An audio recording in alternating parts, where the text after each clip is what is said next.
Hello, listeners. Jordan here. I just want to let you know that you can listen to Nighttime early and ad-free on Amazon Music. Include it with Prime.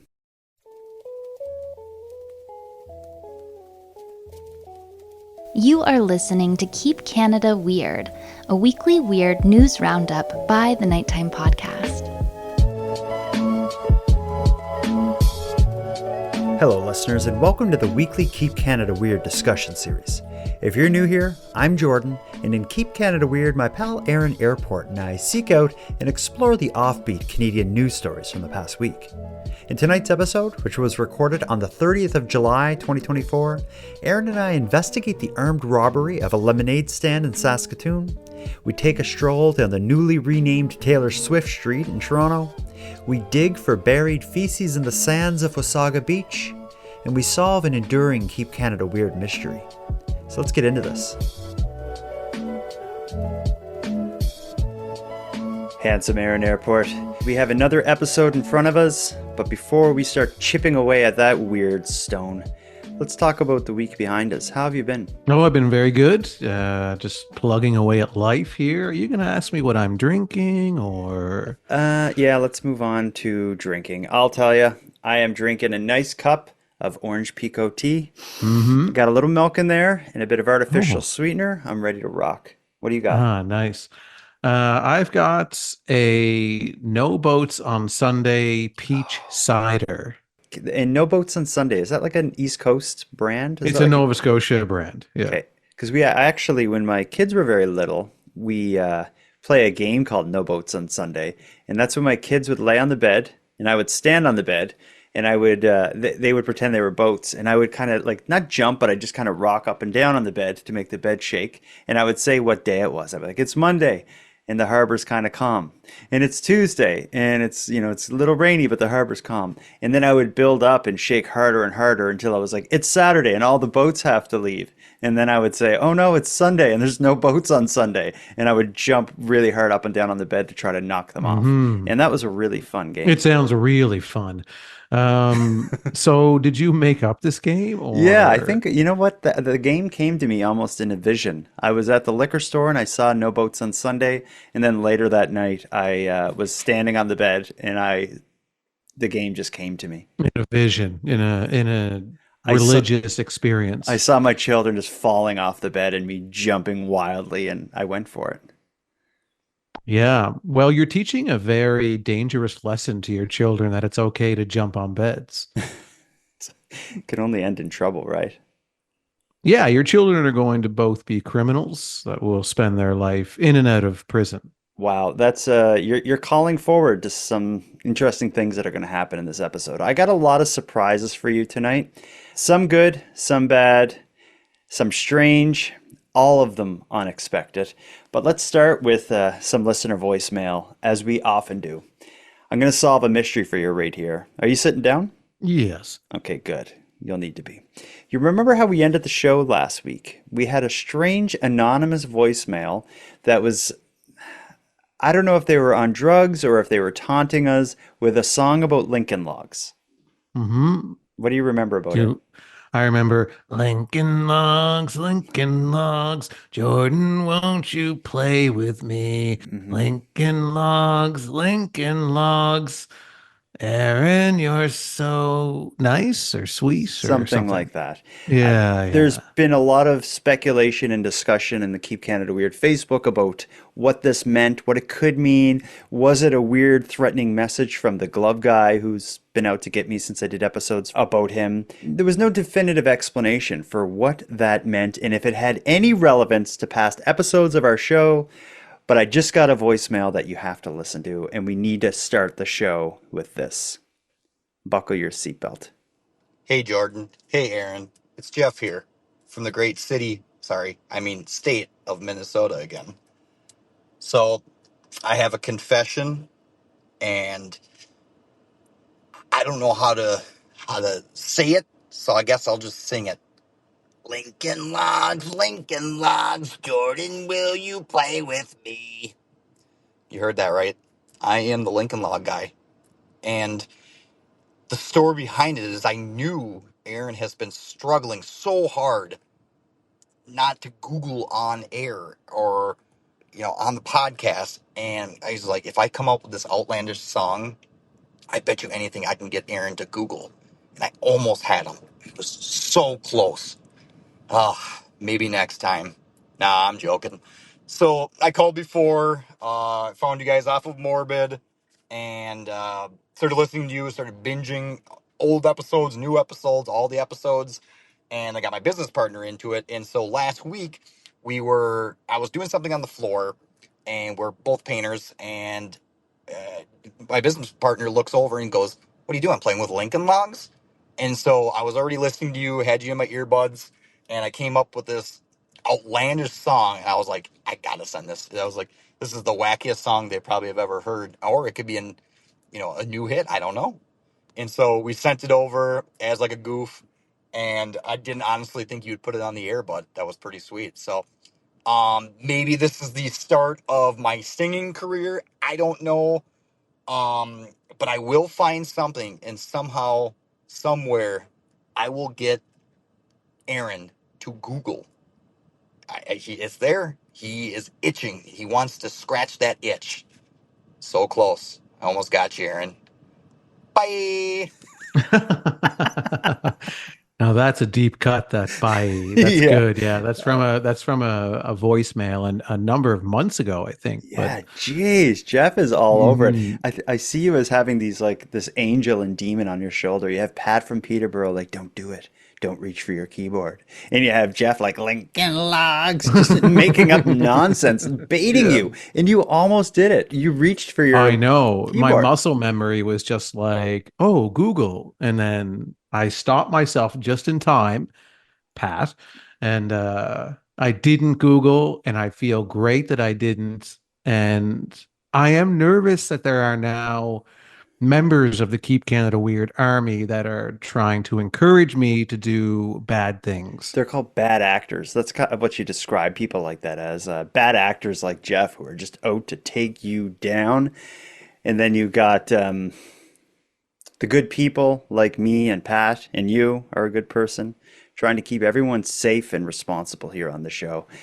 Jeff, Yeah. how dare you do that to Aaron and almost get him next time? He's going to do it, I'm sure. But that was awesome. I'm glad to have that mystery come full circle. I never thought it was something simple as somebody baiting you, which is an amazing Mhm. outcome. Yeah, that is not a theory I would ever come up with for the Lincoln Logs song. No, you thought it was people playing with poop or something.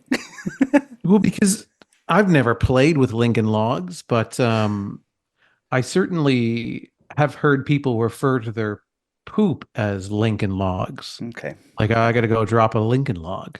That's enough poop talk for now. We'll come Oh, back to that. sorry. Yeah, Let you will. Yeah. let's move on to the stories. I'm so excited that I don't even want to tease them. Let's jump right into it. Let's start with let's travel to the great city of Saskatoon and the great state of Saskatchewan. I said state on purpose, so don't email me. Don't at me, I think is what people say. Don't email me. Listen to this. A little girl named Maddie has become well known in her Saskatoon neighborhood for being a passionate entrepreneur. Maddie's roadside lemonade stand has become a passion project for her over the summer. But a run-in with a few bad actors this past week is likely souring her entire business. This is the story of a literal armed robbery of a roadside lemonade stand. Buckle up. Tonight, we're hearing from a 7-year-old girl who had her lemonade stand robbed. Neighbors are stepping up to turn something sour sweet.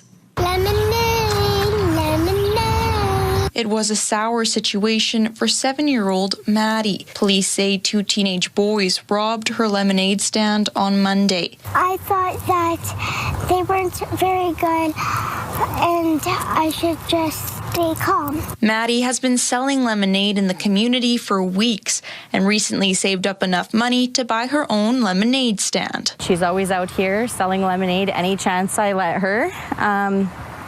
She loves the people, she loves the interaction, she likes to make her own money. Her mother, Jade Flota, says Maddie has a rare medical condition known as Vactoral Association and has gone through many surgeries. The mother-daughter duo wrote a book to help other sick kids, which Maddie also sells at her stand. Flota says being a businesswoman is Maddie's passion, but she's not allowed to sell lemonade in her yard anymore because 2 boys put her safety at risk. I think the part that kind of shocked me was that they didn't care that I was there and like shooing them away. She says the boys stole lemonade, money, and candy. I didn't know what they were going to do. And then later to find out that they were armed, like with a knife, I'm just sick to my stomach. 14 and 16-year-old boys were arrested shortly after fleeing the scene. The 14-year-old had a knife and was charged with carrying a concealed weapon and breaching a court order. The 16-year-old was arrested on outstanding warrants. Hi, would you like some lemonade? Yes, please. Maddie has garnered a lot of community support, with her GoFundMe page raising over $2,000. I really wanted to show Maddie that there are still kind, generous people in this world. Flota says she's thankful for local businesses offering Maddie a safe place to sell lemonade. Thank you. Because when life gives Maddie lemons, she makes lemonade. I feel terrible for her. I wish I was closer to Saskatoon. I would go buy every cup of lemonade she has on that table. I'd be concerned for your health after that, though. That's true. That would be a lot of sugar. But I'd buy it, but I wouldn't drink it. I'd buy it and then maybe like offer it for anyone in the neighborhood other than the people associated with the people who robbed her with a knife. What the hell? Well, I mean, we talk a lot about there's 2 major nationwide issues that we address on this show. And the one that tends to get the most attention is the animal uprising. However, we have also been shining a light on the national issue of teenagers. Teenage misbehaving. Yeah, that's right. Misbehaving and scaring people of all ages who are scared by teenagers. I'm scared by teenagers. You are scared by teenagers. Terrified. And now Maddie is a sweet little 7-year-old girl doing nothing wrong, selling lemonade from a little yellow wooden stand on her front lawn. And she runs into a 14-year-old with a knife and a 16-year-old with outstanding warrants. How does that happen? Could the police if you have a warrant for a 16-year-old, shouldn't they just be at home? Couldn't you just go get them? What the hell is going on in Saskatoon? I think it's I don't know. I mean, it's not my wheelhouse to discuss how a police officer handles 16-year-olds with warrants. I don't know the details. I can't really speak to it. I'm not allowed to Google anything, obviously. So I think that I can't really talk about that side of it too much, but it's very upsetting, especially someone like Maddie who's selling lemonade, trying to make a buck in this world, and then you have the threat of teenagers looming over the entire situation, and then one's carrying a knife, and it's scary. And like it's the reason that when I see teenagers walking down the street, I shuffle to the other side of the street. Just exactly the same thing I do. And that news clip doesn't get too in depth with what actually happened, but the way it went down is Maddie was outside working at the stand. The mother was in the house and heard like a commotion, and the mom looked out the window and saw the 2 teenagers at Maddie's stand, and they were just like serving themselves, like just pouring the lemonade into cups and drinking it. The mom thought that was unusual because Maddie takes pride in actually serving her customers. But the mom watched them pour their own cups of lemonade, drink them, then they squished the cups and they were throwing them at the kid, like throwing them in her face. The mom realized something wasn't right, went outside, telling the kids to shoo off. They wouldn't do it. What they did instead was took the money and some of the candy that Maddie had on the table and just like slowly walked off. I'm glad she called the police and the police got these kids. And I just hope that, I don't know, a 14-year-old and a 16-year-old, it's not too late to turn your life around, kids. I hope they're given the opportunity to make better decisions throughout the rest of their life. Because this one's an awful one, and I just feel bad for a 7-year-old kid who's so innocent of having this kind of experience. Yeah, make Canada weird, not scared. That's what we Absolutely. say here on the show. Have you ever had a entrepreneurial ambition as a young child? I Anything that you ever sold Are or you did kidding that me? Are you kidding me? I often tell people I'm actually a hustler, Aaron. I don't know if you know this, and I have been my whole life. So yeah, I have it's what drew me to you initially. how much of a hustler I was. My big entrepreneurial thing when I was a kid, when I was Maddie's age, myself and two others in my neighborhood in at the Ashby area of Sydney, we would run and manage a neighborhood hockey pool, which was kind of like, now you have fantasy hockey or whatever. But what we would do back then is we go door to door and sell entry into our hockey pool at like $2 or $3 like a player. All of the neighborhood adults would go in on it. And at the beginning of a hockey season, you would pick a couple players, and whoever at the end of the year had their players had the most points would win 70. I think we used to do 75-25. They'd win 75% of the pot. And so we would get a lot of money because the whole neighborhood got in on it. It caught on. And this was when we were little kids. Of course, I did the shoveling driveways for money and mowing for money. But yeah, what was your entrepreneurial background? I can't say that it was as productive or as efficient as your efforts were, but Okay. one thing I did do, and it came back to kind of haunt me later in life, but Oh, I set up a a pyramid scheme? yeah, multi-level marketing. Okay. No, I'm excited because you very rarely kind of step back from a statement, and I just watched you like I set up a just Yeah, spill it. I set up a stand. It didn't last very long, and I made no sales, but I was selling women's underwear. So What? what what I would do is I would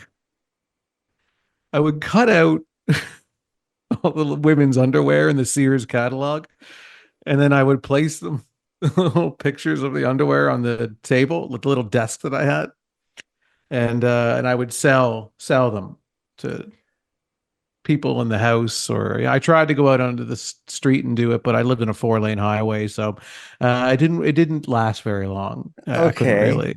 Yeah, So wait, were you selling the pictures of the underwear that you cut out of just the clothes? pictures. Yeah, no, not I didn't have actual underwear. This is how old are you? I don't know, probably 6 maybe. Wow, that's like I'll be honest, that's a bit disturbing. You don't care for that idea? It's an interesting idea. I wish you were joking, but you're not, right? No, I'm not. Yeah, it was a couple of days I tried this, but it didn't work out. There was a Wow. lot of logistics that I didn't have figured out in this business, and I had to close my doors, unfortunately. But you did like it did open opportunities later in life because you famously worked at La Senza. That's right. Yeah, I was the stock guy at La Senza for a period of time in the early 2000s. Yeah. Okay.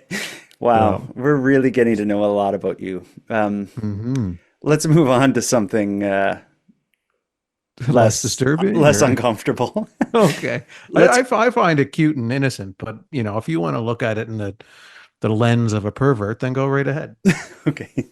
Let's move on to a story about one of our favorite topics, and this I guess we're kind of catching up on a old topic. Taylor Swift, Swifties. As we discussed in the past, Taylor Swift is bringing her Eras Tour to Toronto for 6 sold-out shows this coming November.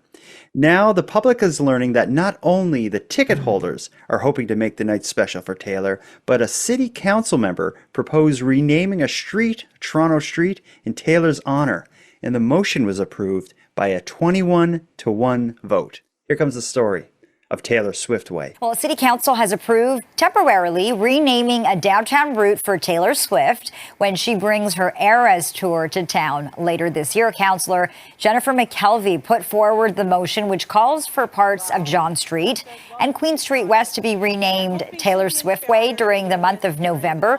The route will link Rogers Centre with Nathan Phillips Square, where the Toronto sign will be lit red for Taylor Swift. McKelvey says it's the city's way to show its appreciation to the international superstar. We know that Taylor Swift will make a significant cultural and economic impact in every city that she tours, so it's important that we give her a warm welcome. And the motion also asks the general manager to report back on the Swiftonomics of the event, including the tax revenues that are generated to the municipal, provincial, and federal governments. And I think that's something we've all been involved in, is trying to get a fair deal for Toronto in importing the inequities that we have in our tax system. Swift will perform the first of 6 shows at Rogers Centre on November 14th. Councillor Josh Matlow was the only one to vote against the motion. Does it strike you as a little like desperate to be like, Taylor Swift's coming, let's name a street in her honor? Yeah, if I were her, I would kind of roll my eyes at it. Yeah, it's like, come on, like you really, clowns. really. Here in Halifax, years ago, I think it was like the Queen or the Princess kind of came through Halifax, and the city figured out like the route that she was taking, and they wanted to like really like soup up that route. And she went by a large park, and I guess like her motorcade or whatever passed by this park, but I guess it was dry, so the grass was all kind of like brown and stuff, and they actually spray painted the whole park green, like so the grass would like, you know, look really nice and fresh. I thought that was kind of lame, but naming a street Taylor Swift way and temporarily is extra lame.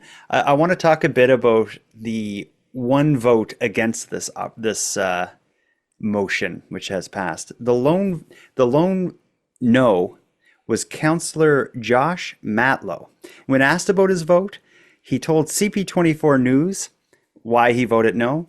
Because it's a complete waste of time. I'd rather focus on issues like the disastrous flooding that happened in the city today, the cost of living, and the cost of housing. There are people in the city who ask us to focus our energy and our time at council on priorities.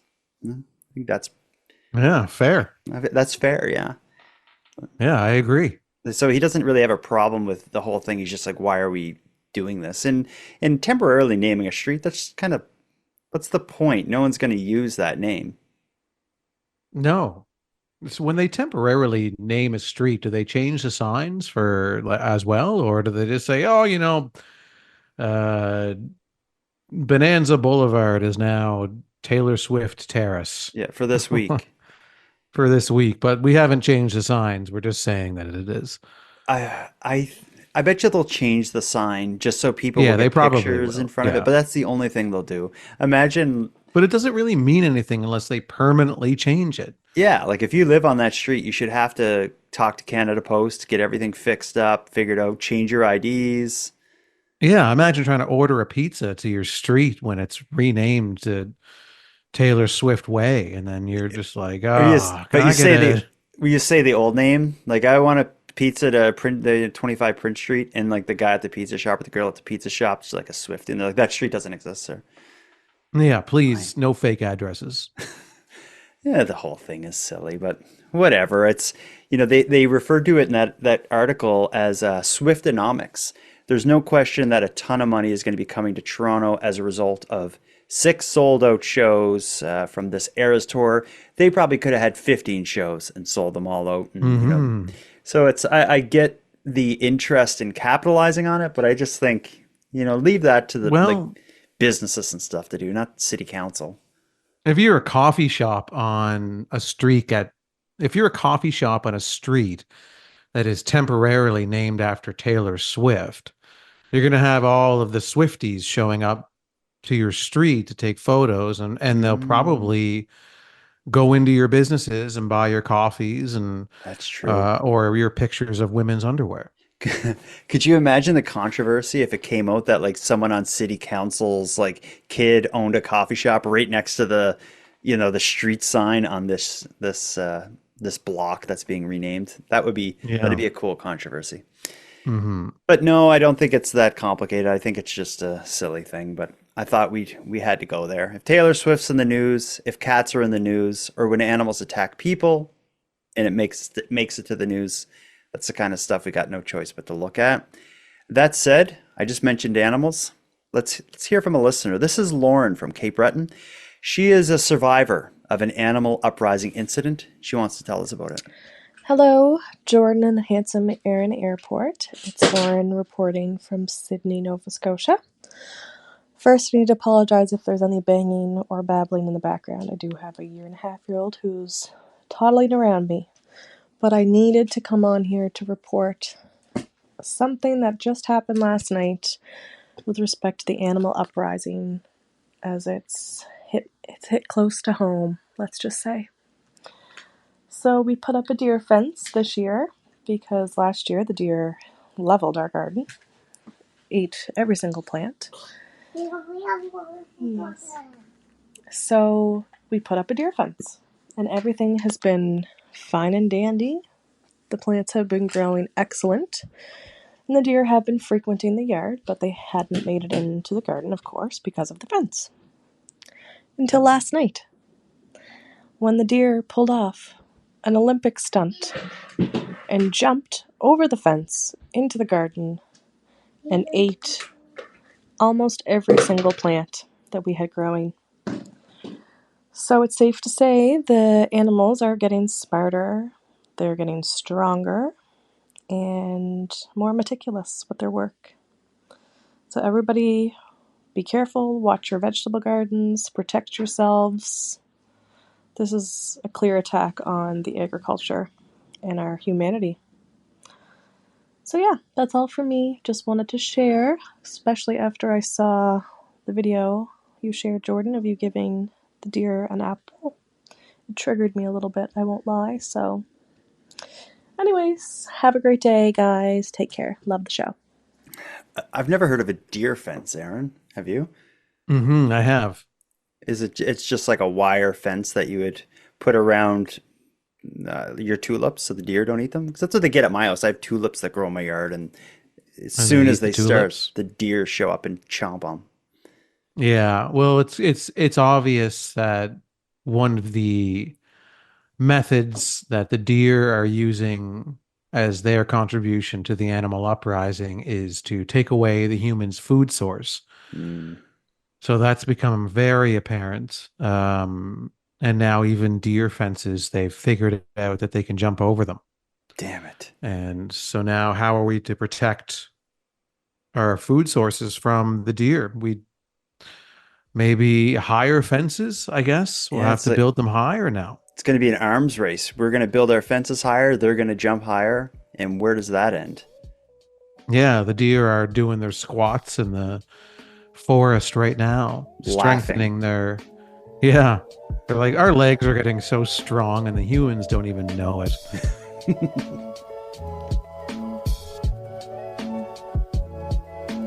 Let's move on to the next story. And this is nothing new. This is something we've talked about a lot. We've been discussing the emerging public safety concern present in the timeless prank known as a bunch of things, including Nicky 9-door. The matter is continuing to garner the public's and law enforcement's attention. A recent news report from the past week is linking the rise in ding-dong ditch incidents with, you guessed it, a stupid social media trend. Listen to this nonsense. It seems innocent enough. Knock on a stranger's door and run. But Nicky 9-doors or ding-dong ditch is getting violent. Kids are now kicking doors with such force that they're leaving dents or compromising the integrity of the door. In Surrey, BC, many homeowners now paying for those damages. The teenagers involved could be facing charges of mischief. RCMP believe they were influenced by a TikTok trend, the door kicking challenge. If it's done on purpose, sure, they should be charged. I feel scared to death. I'd probably run out the back door and call 911. A search on the social media platform brings up compilations of teenagers standing in front of a door of a house, in a school or other building, and filming each other donkey kicking the door, sometimes busting it in, and then running away. The police are certainly wanting to stop the trend, but what they're also thinking of, if we don't stop this trend, people in their homes are going to take action to stop the trend. So far, no reports of physical retaliation from Surrey residents. But in February, 2 teens were struck by a truck in Abbotsford, BC, after allegedly engaging in a door knock prank. Don't engage. When engaging with the youth, they're running scared, and you might be angry. Surrey RCMP is urging parents to talk to their teenagers about respecting people's property. Damn, that the whole issue is heating up. I never thought that this would be the summer of like Nicky 9 door becoming a public safety issue. And I guess this is where we're at. Kids are getting robbed at lemonade stands. Cities are renaming streets to Taylor Swift. And Nicky 9 door is in the news constantly. You're not wrong about these issues, but I think, social media seems to be the fuel that helps these fires continue to burn. And social media is like a child's toy, and when you're misbehaving with the toy should be taken away from you. Maybe you've got this toy and you're hitting your other friends with it. It's like, all right, well, I'm going to take your toy away. And that's what we're doing with social media. We're misbehaving with it. Someone needs to take it away from us. We need to go on timeout, think about what we've done. And then maybe when we get social media back after our punishment, we'll be better behaved on it. I'm not surprised that this whole thing leads back to social media. There's just been a string of ridiculous trends, and it's only going to get worse and more ridiculous, sadly. But I'm not ready to move on from this story yet. Last week we had the shocking Lincoln Log voicemail. That matter's resolved. But I don't know how else to say this, but the type of people that we fear, the teenagers that run wild in our streets, they too listen in on this show on occasion. And I don't want to curse, but there's an S disturber out there named Bruin who has a message for us. Hello. My name is Bruin. I'm 10 years old and I live in Ancaster.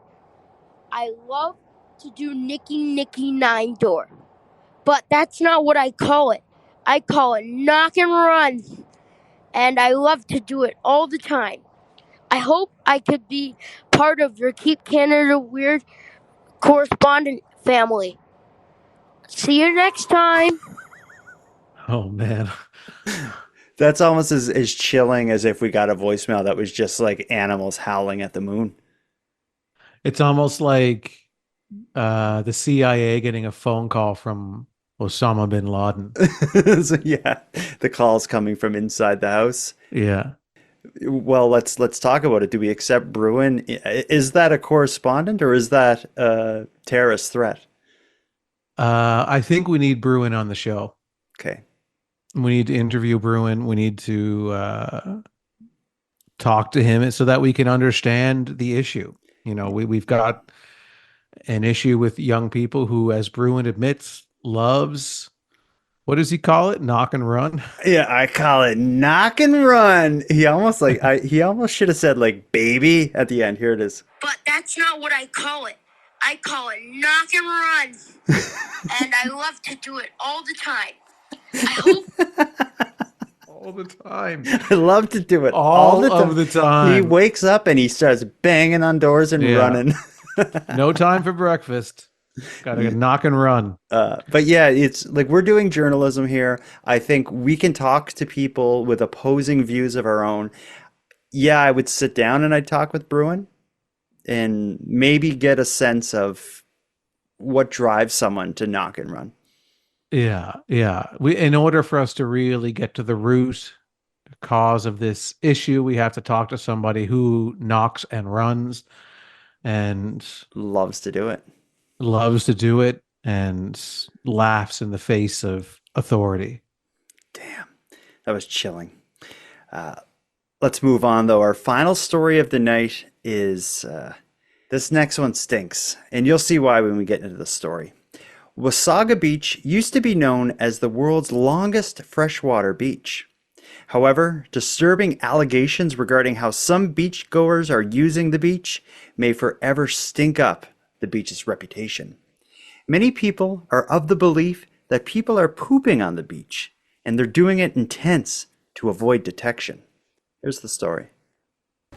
Wasaga Beach is famous for being the longest freshwater beach in the world, but in recent weeks, it has been talked about for a different reason. She's seen that they were using this as a washroom. This TikTok account claiming that her friend witnessed a group of beachgoers using their tent on the beach as a toilet. So she was pointing out to me, this is where they filled it in, and she personally seen them using it. This and several other videos about people defecating on the beach have garnered hundreds of thousands of views and has been the talk along the beachfront. If this is something that's happening and people are actually doing this, because if it is, that's serious and it shouldn't be happening. There's bad actors everywhere. If someone should see something happening that isn't right, report it. We can only fix it if we know about it. In 2020, the town of Wasaga Beach adopted a bylaw prohibiting the use of four-sided enclosed tents.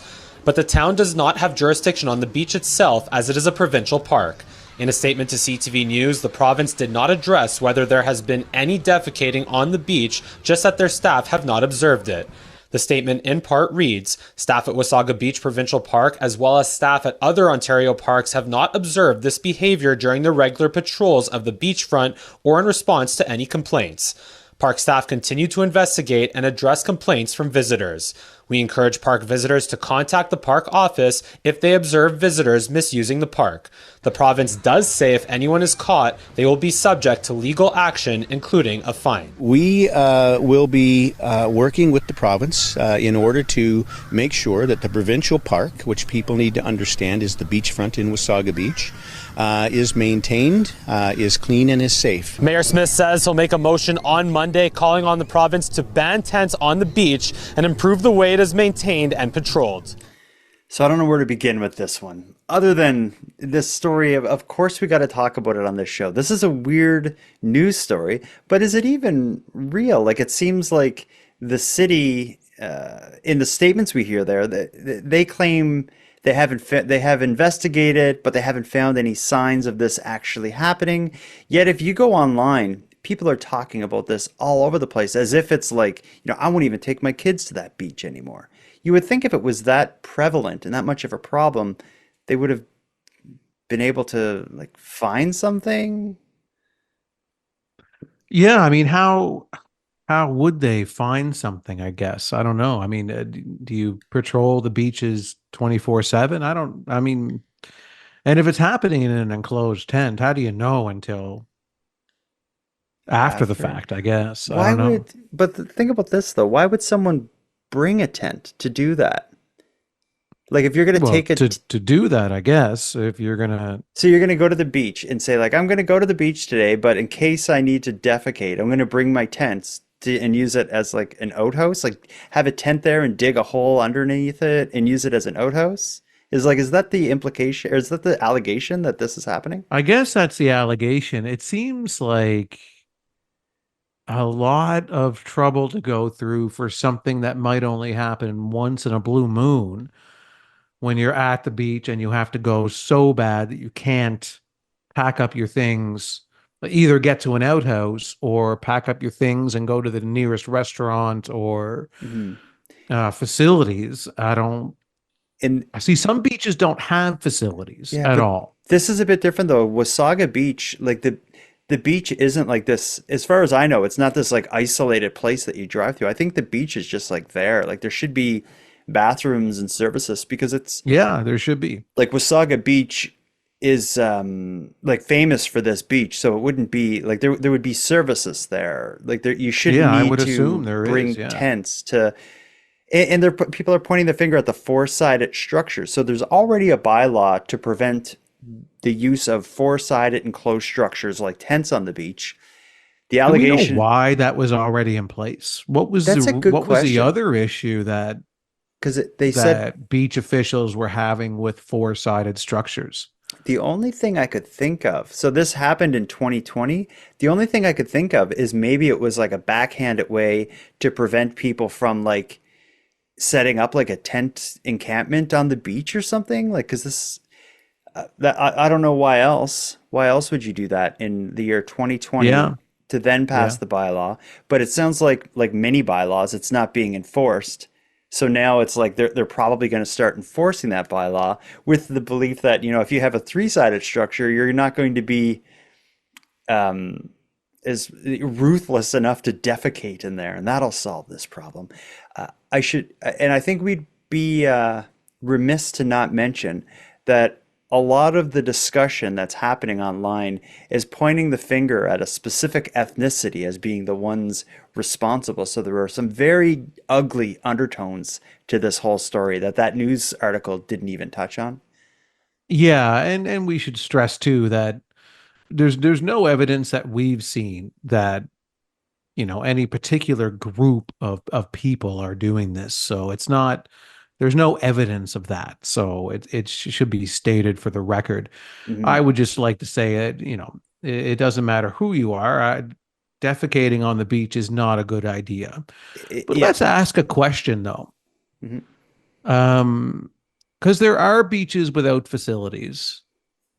Um, there's a beach that I go to in Glace Bay called Big Glace Bay Beach, but it's just a beach. There's no change rooms, there's no outhouses, there's no picnic tables. It is just a beach. Mhm. And sometimes a bathroom situation has an urgency to it where every second counts. So what do you do, Jordan? I know you don't like to go to the beach, but what would you do if you were found yourself at the beach and the sudden urge, the biological urge and necessity came on and you had to take care of it and you knew by the feeling in your body that you only had seconds Mhm. to handle this? What would you do? I think I would do the same thing any sane person would do is that however long I have, I'd be walking away from places people frequent for that amount of time into bushes or trees or whatever, away from people.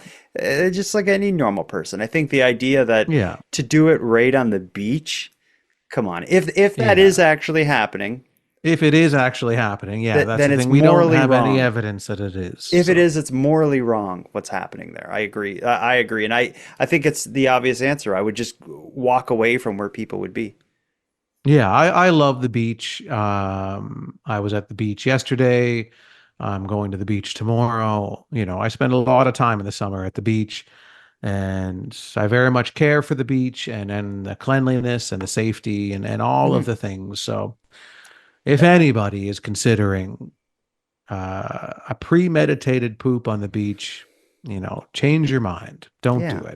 it. Think of it this way. If you had a bag of, or if you broke some glass on the beach, let's say, and there's no garbage cans in sight, would you take that broken glass, put it in the sand and bury it, being like, oh, it's gone forever now? Or would you like take it and like throw it in like a wooded area where people don't go? Same kind of thing. You just Yeah, I give it would away. pack up the broken glass and if I had a little baggie or something, and I would pack up the broken glass and take it with me and then dispose of it properly. Yeah. But yeah, again, there's very little actual information to go off of on this story, and but so it seems like it's not true, and hopefully it's not true, Mhm. and hopefully this matter kind of floats away. Yeah. We should also say, and this is something we didn't talk about in the news clip, but it seems like this whole issue, which is a big issue now in Wasaga Beach, people are talking about this and are raging about it, in fact. It all stems from a TikTok video. We heard a little bit of it in that news clip where someone is saying, somebody I know saw this happen and they told me it happened. And that seems to be what kickstarted the whole thing. I tried to find the video, the initial video that presents that accusation, and the account that posted it is now like no longer on the platform. I don't know. Maybe they just got too much attention and they're like, I can't deal with this. So they just shut their Mhm. account down or something. But I do think that the idea that this whole thing started from like a secondhand report also tells me that, yeah, I'm going to Yeah. lean towards this isn't actually happening. And if it is, it was like like an isolated incident of one bad decision or something. I don't know. We have no idea. I have no so to idea. even comment on that, I don't think we can. And I don't want to comment on it. the hearsay is what this TikToker is going off of. And hearsay doesn't stand up in a court of law, and it doesn't stand up in the court of Keep Canada Weird. So let's bury this issue and move along and walk away. We don't know if that is happening, but what we do know is that something is happening with the animals on this planet. They seem to be ramping up for something that I refer to and you refer to as A-Day, which is the day they flip the switch from humans in charge to we got our planet back. And I should also say, I've been doing research and I've been following these stories in hopes of figuring out exactly when A-Day will occur. I've yet to come up with an exact date, but if any listeners have an idea out there on when this is going to happen, I beg of you to please send a voicemail with your opinion on what day A-Day will occur, because that's something I want to take note of. But long story short is not everyone is using the animal uprising as a cautionary tale or to get them into prepping for the apocalypse. There's a listener named Rhonda. She used an animal uprising event as an opportunity to solve a relationship problem. Hi, Jordan and Aaron. This is Rhonda from Alaska. So I'm basically Canadian. I have a confession. I tried to co-opt the animal uprising for personal gain. My ex and I both work at the university and got emergency alerts that there was a black bear on campus. This is kind of unusual for where we're at. He texted me about the bear, and I replied back asking him if he'd take a walk on campus with a salmon-filled backpack. I haven't heard from him since. My only concern now is that I may be indebted to the animal uprising for helping me out with relationship issues. Oopsies. I don't know if I endorse that kind of behavior. No, I can't say that I endorse it as well. But so she's Alaskan. Rhonda's her name? Yeah. Yeah, so Rhonda's Alaskan, so she claims to be more Canadian than American, which I agree with. You're more Canadian than American, but you're mostly Russian, I think. Rhonda, you and that black bear probably have blood on your hands, and I will tell you, Rhonda is not someone I would cross. She tricks her ex into getting eaten by a bear. Hell hath no fire, like a Rhonda scorned. Yeah, absolutely. Well, when bears attack, sometimes love is in the air. Mm-hmm. Sometimes an ex chuckles. Sometimes an angel gets its wings. Mm-hmm. Well, I think that's our sign to put a bow on this. I think we've done a lot tonight. We've heard from listeners from both sides of the law. We've heard some crazy stories from one coast to the other. I think we did our job here. We kept Canada weird. Aaron, let's put a bow on this thing. Yes. Handsome Aaron Airport, until next time. Jordan, until next time. We should try somehow to reach out to Maddie's family. I would like to send her something or do something to encourage her to keep her business going. And Jordan, until next time, I'm going to restart my business. But instead of cutting out pictures of women's underwear, I'm going to cut out pictures of you, and then I'm going to sell them. Around your house. At the farmer's market. Okay. I want to thank you for helping Aaron and I fulfill our mission to keep Canada weird, but let us also call out to you for even greater support in this work. If something weird happens in your neck of the woods, we want to know about it. If you have any thoughts, theories, opinions, or feedback at all on anything we discussed tonight, we want to hear that too. The best way to reach us is by sending a voice message using the voice recorder that can be found at nighttimepodcast.com/contact. And to sweeten the deal for you a bit, if your voice is aired on the show, you qualify for a free Keep Canada Weird swag pack. So if you hear your voice message played, all you got to do is email me your address at nighttimepodcast@gmail.com, and I'll have it out to you right away. Aaron and I are excited to hear from you. Now, before we part here, let us end with some thanks. First, a big thanks to Aaron for sharing another evening with me and with you, the listeners of Nighttime. A big shout out to the internet's favorite cult leader Unicole, who provides the intro and outro voiceovers for this series, and Monty Data, who provides the outro version of O Canada. And then lastly, but most importantly, I have a massive thanks to everyone listening to Nighttime, as without your interest and your support, this show would be as pointless as it would be impossible. Now on the topic of support, let me thank the newest subscribers to the premium feed. Alia, Derek, and Jordan, thank you for going premium. And for anyone else who'd like to support the show, you can help us out here in a variety of ways. First of all, a premium feed subscription costs just a couple dollars a month, and that money funds the creation of the show. But the premium feed will also give you episodes 2 days early, get them to you ad-free, and give you access to a full back catalog of episodes. If that sounds like something you're interested in, you can go premium right now at patreon.com/nighttimepodcast. And even if you don't want to go premium, you can still support the show by sharing this episode on social media and letting all your like-minded friends know why they should listen. Your support is very much appreciated. Now until next time, take care of each other, hug your loved ones tight, and let me know if you see anything weird. Keep Canada Weird is written, hosted, and produced by the Nighttime Podcast. And now to our viewers and listeners everywhere. Good night. We got one last thing to do here. Story of the night. Want to flip a coin, see who goes first? I have a coin right here. Flip it, tails.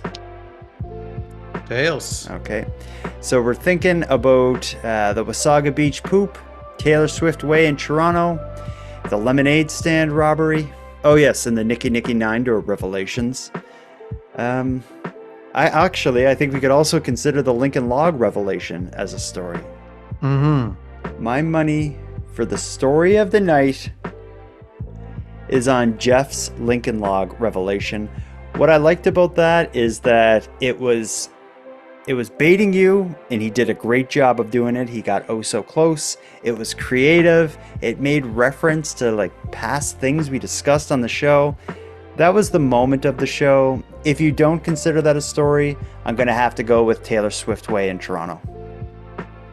Yeah, I think Jeff's revelation of the Lincoln Log singer is my favorite story as well. What I love most about it, it was almost like when you're watching a movie and there's a mystery, like it's a mystery thriller, and you're wondering the entire movie who is the killer. And then next thing you know, it's someone that you find out in the end that it's this person you trusted the most. Then they reveal themselves, and yeah, the unmasking was vocally by Jeff being like, guess what?